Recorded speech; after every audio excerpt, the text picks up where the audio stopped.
Okey tuan-puan, diterasi merupakan gold bar 5 gram Taifu dan juga emas.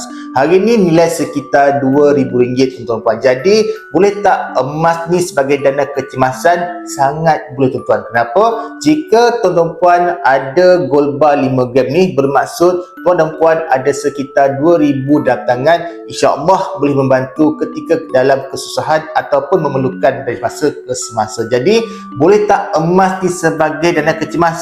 Boleh kalau tuan puan tak boleh menyimpan dalam bentuk tunai ataupun dalam bentuk RM. Boleh pilih 5 dinar ni sebagai dana kecemasan. Boleh kumpul sikit-sikit, ada kata ada keperluan, boleh jual sekeping demi sekeping untuk menyelesaikan ataupun menguruskan ada kata ada apa kes kecemasan yang kita menempa kehidupan kita. Jadi sesiapa yang belum lagi ada dana kecemasan untuk emas, boleh letak matlamat 5 dinar ni, mudah saja, boleh kumpul sikit-sikit dalam akaun emas gate, capai 5 gram, keluarkan cepat-cepat sama ada bentuk gold bar Taifu ataupun gold bar bunga emas, sama saja. Jadi sesiapa nak bantu, mudah saja, boleh tekan link di bio ataupun di posting ini.